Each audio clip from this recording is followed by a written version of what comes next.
وَمَن يَعْشُ عَن ذِكْرِ الرَّحْمَٰنِ نُقَيِّضْ لَهُ شَيْطَانًا، اور جو اندھیرے میں رہنا چاہے، آنکھیں چرائے رحمان کے ذکر سے، نُقَيِّضْ لَهُ شَيْطَانًا، ہم اس پر ایک شیطان مسلط کر دیتے ہیں، فَهُوَ لَهُ قَرِينٌ، وہ اس کا ساتھی بنا رہتا ہے، وَإِنَّهُمْ لَيَصُدُّونَهُمْ عَنِ السَّبِيلِ، اور وہ پھر ان کو روکتے رہتے ہیں، سیدھے راستے کی طرف آنے نہیں دیتے،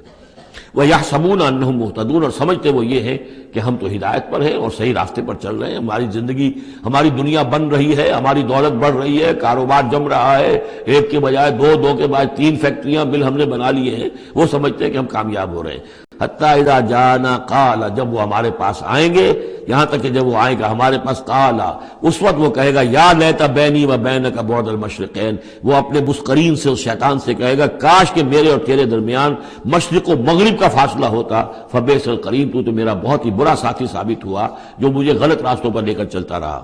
وَلَن يَنفَعَكُمُ الْيَوْمَ إِذ ظَّلَمْتُمْ أَنَّكُمْ فِي الْعَذَابِ مُشْتَرِكُونَ، اب یہ بات کہ تم عذاب میں سب کے سب جمع ہو جاؤ گے، تمہارا شیطان بھی اور تم بھی دونوں جاؤ گے جہنم کے اندر، اس سے تمہیں کیا فائدہ پہنچے گا؟ اس سے تمہارے عذاب کے اندر تو کوئی کمی نہیں ہوگی۔ أَفَأَنْتَ تُسْمِعُ الصُّمَّ أَوْ تَهْدِي الْعُمْيَ، تو اے نبی کیا آپ بہروں کو سنا دیں گے؟ کیا آپ ہدایت دیں گے، رہنمائی کریں گے اندھوں کی؟ وَمَنْ كَانَ فِي ضَلَالٍ مُّبِينٍ، اور ان کی کہ جو کھلی گمراہی میں مبتلا ہیں، فَإِمَّا نَذْهَبَنَّ بِكَ فَإِنَّا مِنْهُمْ مُنْتَقِمُونَ، تو یہ ہو سکتا ہے ہم آپ کو لے جائیں، آپ کا انتقال ہو جائے، ہم آپ کو قبض کر لیں، آپ کو عالم آخرہ میں آپ کو لے جائیں، لیکن یہ ان سے تو پھر بھی ہم انتقام لے کر رہیں گے۔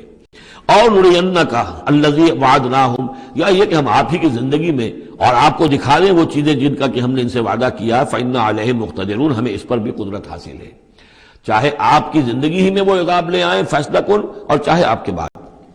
فَاسْتَمْسِكْ بِالَّذِي أُوحِيَ إِلَيْكَ، اب وہی لفظ آ گیا کہ کیا ان کے پاس کوئی کتاب ہے، مستمسکون ہو جس کو کہ انہوں نے مضبوطی سے تھاما ہوا ہو؟ اے نبی آپ مضبوطی سے تھام لیجئے اس چیز کو جو آپ کی طرف وحی کیا گیا ہے،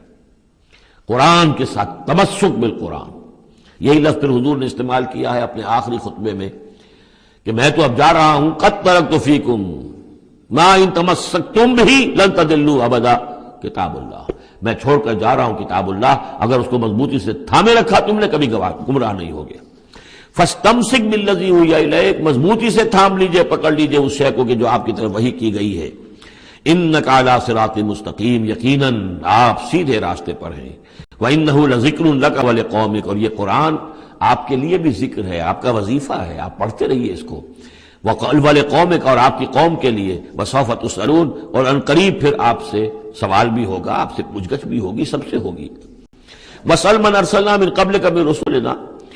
اور آپ پوچھ لیجئے ہم نے جس کو بھی بھیجا ہے آپ سے پہلے نبی بنا کر، بہرحال عالم ارواح میں تو حضور کی ملاقات ہوتی ہی تھی، معراج میں ہوئی ہے، آپ نے امامت کرائی ہے تمام انبیاء کی یروشلم میں، تو ان سے آپ پوچھ لیجئے، جس سے بھی آپ پوچھیں، اجعلنا من دون الرحمن آلہۃ یعبدون، کہ کیا ہم نے رحمان کے سوا بھی